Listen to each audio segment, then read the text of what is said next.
Are you proud to be Hispanic? Hispanics in Florida now have the first Hispanic car license plate in the United States. Be a proud Hispanic. Put the Hispanic plate on your car. I want to be a doctor. I want to be a scientist. I want to be an engineer. I want to be a police officer. I want to be a professional dancer. By getting the Hispanic plate for your car, you will support scholarships and community programs. The Hispanic plate is available at any Department of Motor Vehicle office.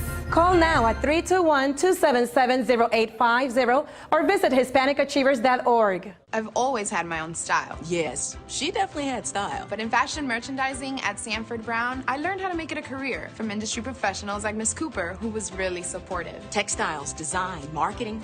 We teach real fashion skills and the business of fashion. I wanted a career in fashion, and Sanford Brown helped make it possible. Get started on your future career in fashion at Sanford Brown College. Call 877-751-9111 now for your Career Builder Career Guide. That's 877-751-9111.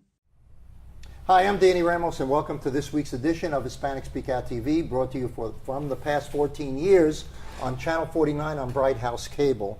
Our show always talks about issues having to do with the Hispanic community and bringing certain issues to light in fairness and balanced judgment. Tonight, we're here with Roberto Cruz from the Community Legal Services of Mid-Florida. He's the managing attorney. Correct. Welcome. Hello, thank you. Okay, and then we also have Magda Lanza from the same organization. The same organization. Okay, Magda, welcome. Thank you. And Ty Bordoni. Bordoni. That's a Puerto Rican name? It's no. It's just, Dad was French, Mom was Puerto Rican. Oh, that's a good mixture. And you're also from Legal Aid Society. You're from the Legal Aid Society of Osceola County. Yes, I'm okay, and you're a mediator. Okay, what exactly, Roberto, does Community Legal Services do? What kind of services they provide? And I'm assuming, because it's a nonprofit organization, you provide these services for free. Yes, we do. To the poor or needy of Central Florida? Yes, Community Legal Services of Mid-Florida is a nonprofit organization that is dedicated to representing low-income consumers in the Central Florida area. We cover 12 counties, Brevard, Citrus, Flagler, Putnam, Hernando, Lake, Marion, Osceola, Orange, Seminole, and Volusia. And we provide a myriad of services, including legal representation in the areas of family law, public benefits, housing, consumer education, and public benefits. Okay, Ty, you're a mediator. So what's your mix in all of this? Well, my full-time job where I work is at the courthouse as a family mediator, but okay. I'm on the board of a Legal Aid Society. Okay. So we have come together in a family program to help low-income individuals in Osceola County get family services through Community Legal Services. Okay. So that's one way that our organization, with not a lot of funds, was able to go to an organization who could help us put it together. Okay. And we help so who actually gives the funding for all this work? We receive funding from the Legal Services Corporation Act, which is a statute enacted by Congress. Correct. And in addition to the funding that comes from the federal government, we also receive funds from the Florida Bar Foundation. Okay. Magda, what's your game in all of this?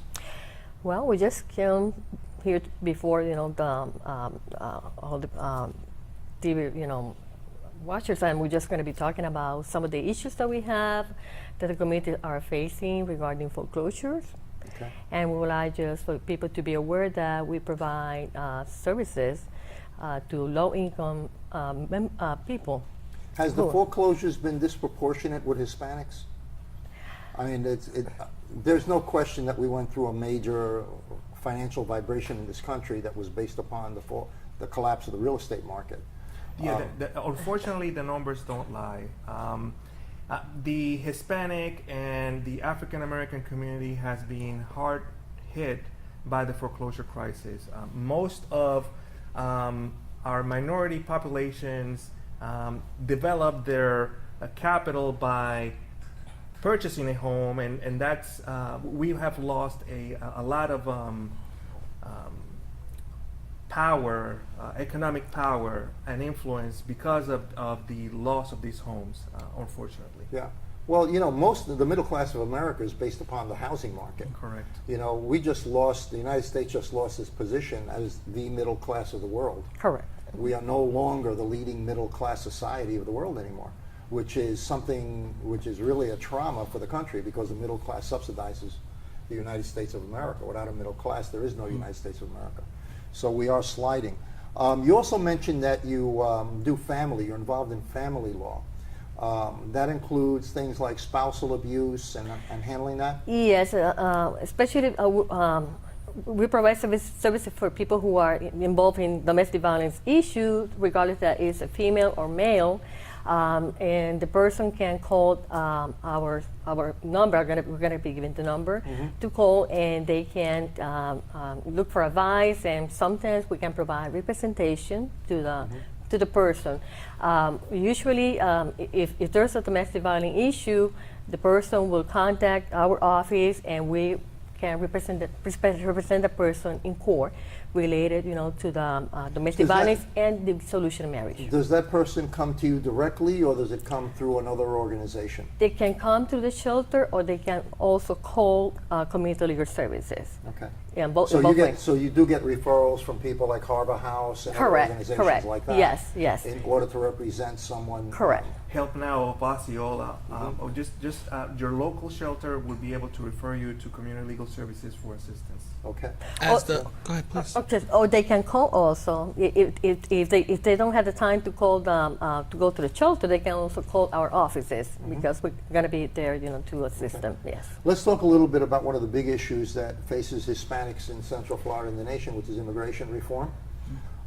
We have a lot of undocumented people. The Senate and the House just passed a bill, I believe, allowing for the payment and support of people who are undocumented to get educational funds to support them to go to school.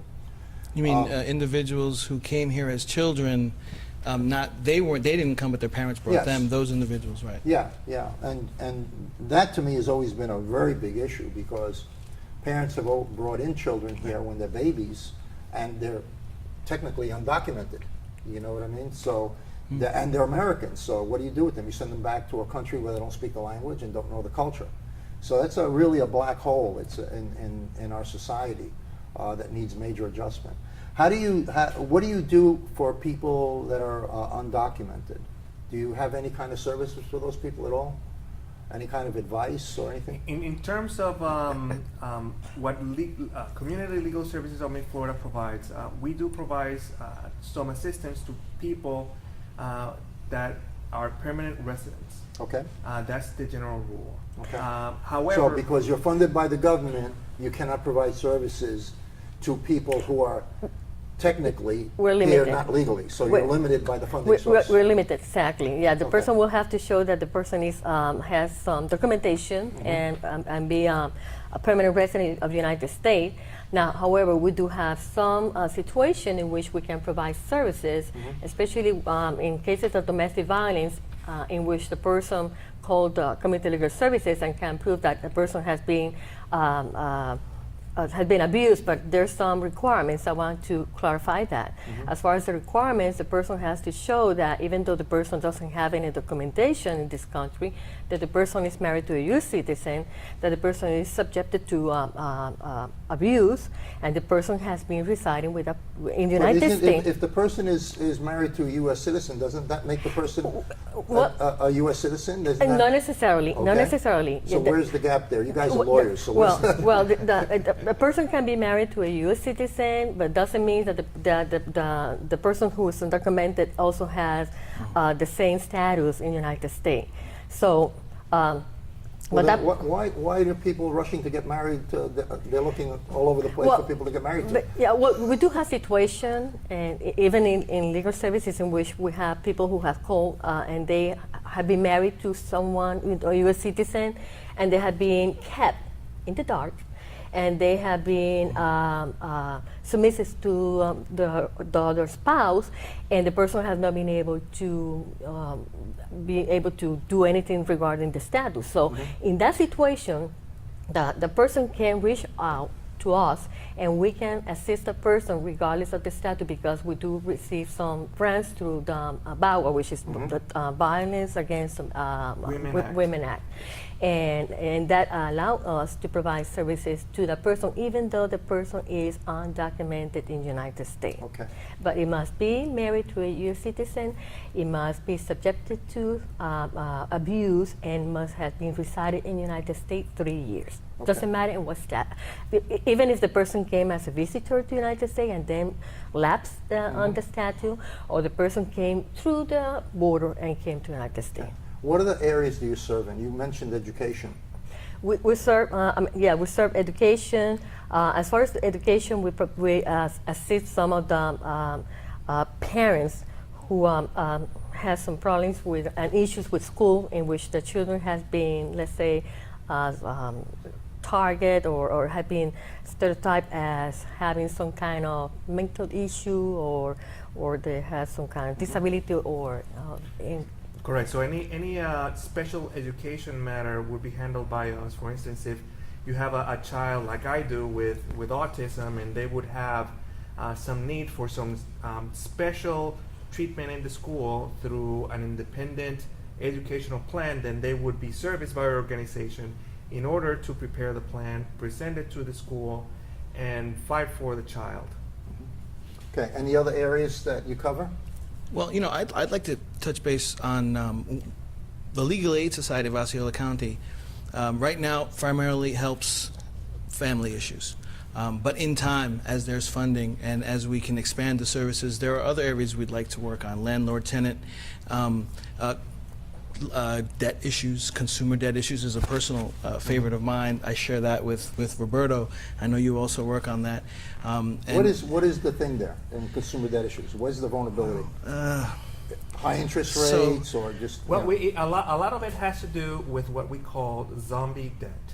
Okay. And zombie debt is a particular debt that a consumer would get 6 years, and for whatever reason, that debt is sold to what's called a debt collector. A third-party debt collector. Third party. And this third party would try to collect this debt, even though it could be time barred, mainly that there's really no right to pursue this debt in court. But through the use of the system, unfortunately, they are able to reestablish that debt and try to make a debt that couldn't be collectible again. That's why we call it a zombie debt. Okay.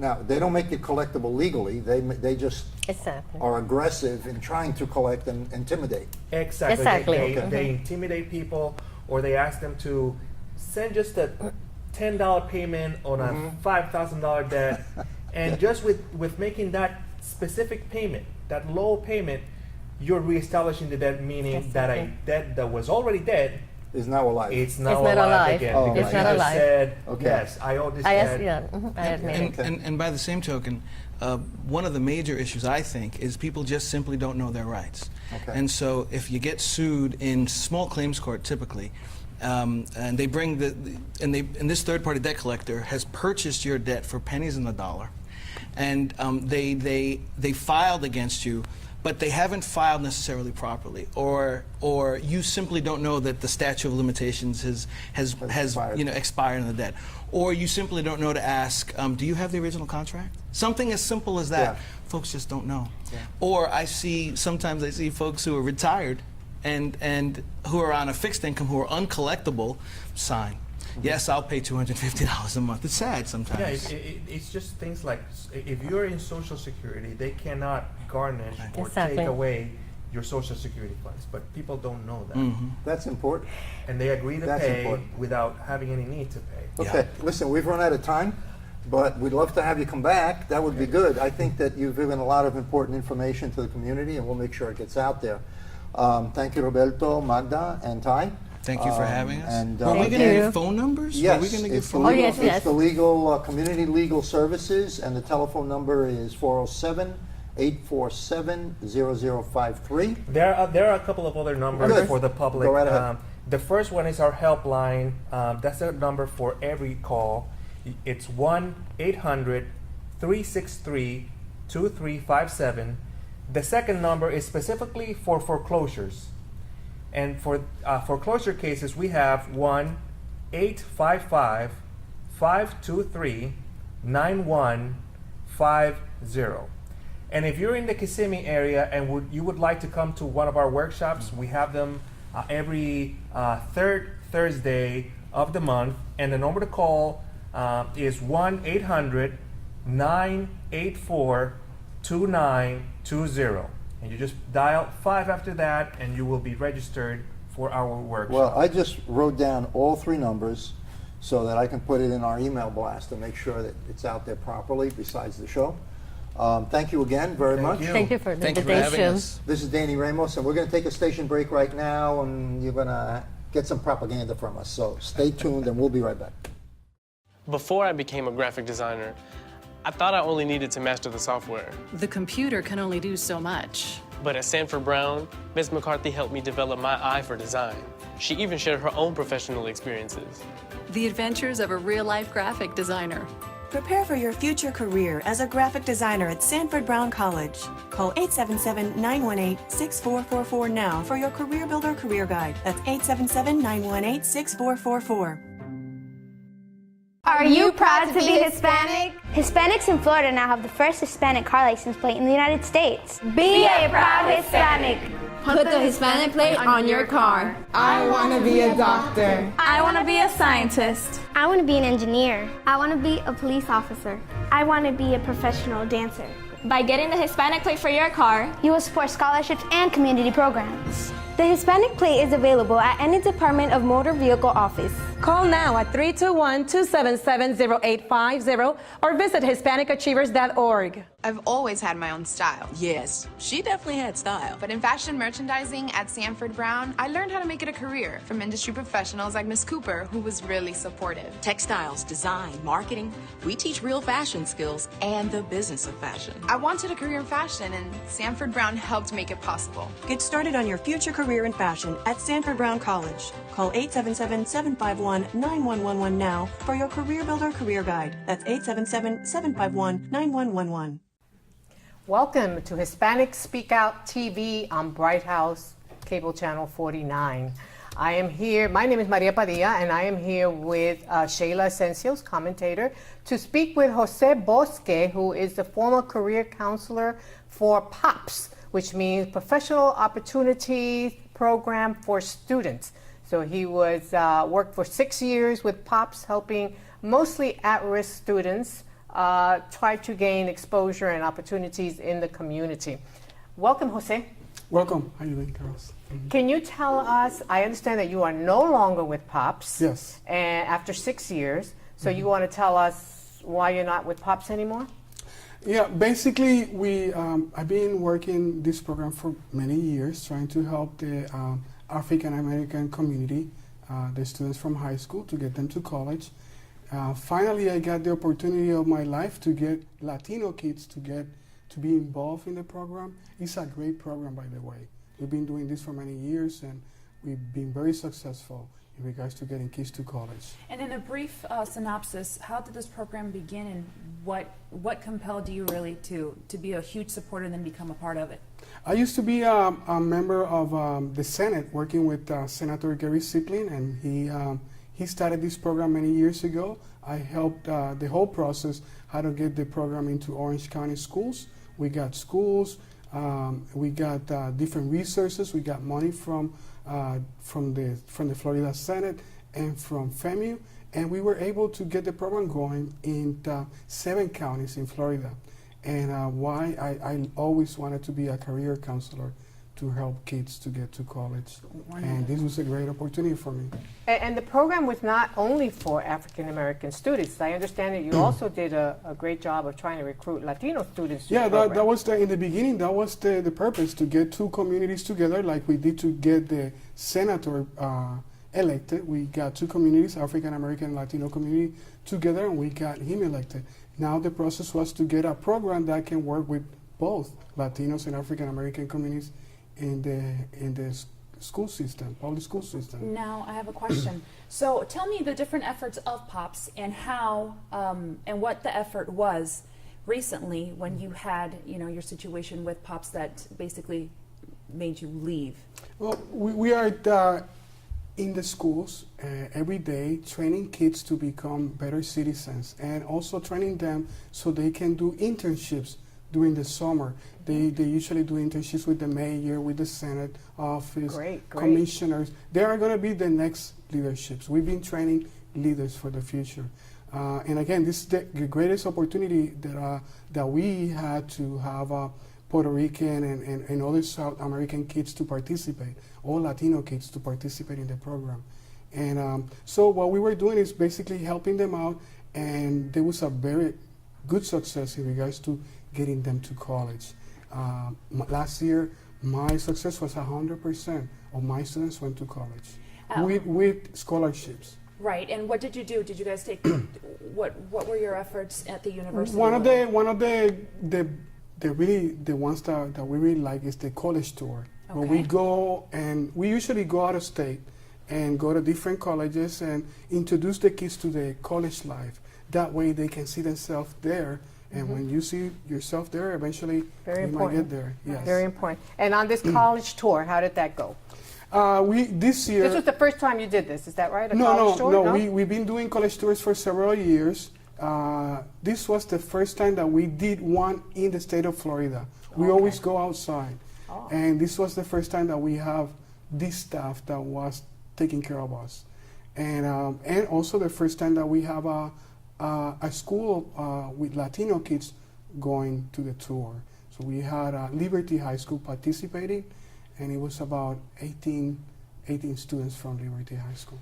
18 students as a group that you took? Or how many total students were the group that you took? It was 18. The whole group was 200. And it was from Orange, from Central Florida, from Orange and Osceola, and we had 16 from Liberty High School. And you took buses over there, right? Yes, Correct? we had 3 buses, and we were in one bus with sharing with another school. Mostly, the other group was mostly African American. Do you want to tell us why you're no longer with Pops? Yeah, I'm no longer with Pops, and I'm going to be very, very specific, very, very general, going to the point. We went to the college tour, and in the college tour there was a lot of incidents that were not, we don't look at it as fair or something that is professional. And I came back from the college tour, and I made a complaint about the whole process, how the whole process damaged the minds of the Latino kids. And I was fired for that. I was fired for that particular, yeah. Right. One thing that I noticed when you just told us that is that you said we, for the things that happened to us at a collective level. So tell me, I know that you took a bus over there, and that total there were 200 students that went on this tour, but in your bus in particular, you said about 18 students. And how was it divided, and why do you say we? What incident, what occurred in that bus? When I say we, it's the students from Liberty High School and the coordinators. We had 2 ESOL coordinators from Liberty High School that were part of our team. Okay. Yes. And your question again, what was it? So what occurred? No, basically is that during the whole tour we had several situations that we feel that the kids and the adults were mistreated by the African American staff that was there from the program and from the tour company. From situations, for example, of not having the kids to go to a restroom for 3 hours, to situations where those adults were yelling and disrespecting the Latino adults in front of the Latino kids. So when you made your complaint, you made a complaint, a formal complaint, as you said, and what was the reaction? What was the response? Well, I also made a complaint, and I made a police report with the Jacksonville Sheriff Office because of an incident that happened when we got there, that we were not allowed to get out of the bus for 3 hours, and even when we got to the place, they stand physically in front of us, and they would not allow us to get out of the bus. So at that time, we felt that there was an assault, and that we were there against our will. So I had to call a police report on it. And what did you said you filed a complaint with the Sheriff's Department of Duval? Yes. And what did they say? They're still investigating. I did complain with my organization, and they completed their investigation.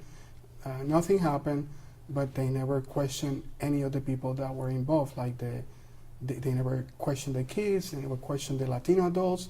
They only questioned the African Americans that were there, and that was the result of the investigation. What was the result? That there was none? There was nothing. Nothing happened whatsoever. That was her response from the president of the organization. And at the time that she made that comment to the media too, the kids were still waiting for her to talk to them and their parents. They're still waiting. Actually, they're still waiting for them to talk to the kids and to the parents about what happened.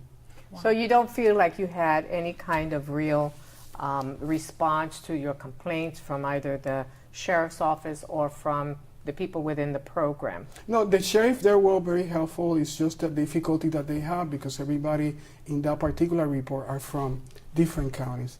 Oh, okay. The people from the two are from Miami, the people from POPS are from Orange, and we are from Osceola. So it's difficult for multi-county thing. Yeah, that kind of investigation. So tell me, so you're no longer with POPS, and you obviously love the program, and you loved working with students, and I have seen you work with the students, and I have to say up front because Jose asked me at least once to speak to his students. And they were here. Danny had our students here in the past. They used to do what you're doing. I had kids from Wekiva High School, and they were participating in Hispanic Speaks Out. So where do you go from here? Now, basically, you see, this is a situation that we as Latinos, we need to really watch out because we're doing deals out there now that our community is growing and we have this social and political power. We are making commitments with different social groups. And let's say, well, we did one with the sheriff. He's an African American. We got the two communities together to get an African American in the sheriff office. And now we follow through with checking if what are they doing? Are they really helping us out? Are they hiring Latinos? Are they really doing what they're supposed to? And that's what we're planning to do. Continue to do that in regards to our community. In regards to this kind of organizations, we really need to pay attention because they say that they are diverse. They get funding because of their diversity. But we, the Latinos that are supposed to be part of the program, we are not really getting that piece of the pie that we expected to get. I have a question. I know that you devoted your time to POPS in its creation, once it was still an idea in the making, and to those students. So I know that maybe not being with them anymore is probably taking a big impact in your life personally because you've built a relationship with all these students. Yes. Wow. How do you feel personally? I feel about really bad. I feel really, because again, this was my dream. I've been working with them for many years, helping the African American community, the kids, getting to college. Finally, we got the opportunity to get Latinos. This was my dream. These kids are so close to me. They call me, their parents call me. We get advice from them. I advise them. It's sad. It's a really sad situation because we were really close. And these are the kids that we were preparing to be the leadership over there in Osceola County. And they're ready, by the way. They are ready. Well, we want to thank you for coming to Hispanic Speak Out to share your experience with us and to let the audience know that these students are still looking for opportunities for internships in the summer.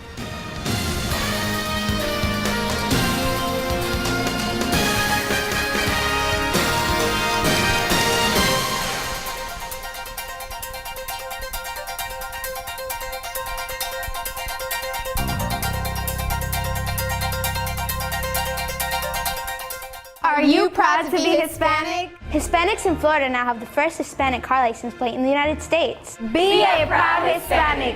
Put the Hispanic plate on your car. I want to be a doctor. I want to be a scientist. I want to be an engineer. I want to be a police officer. I want to be a professional dancer.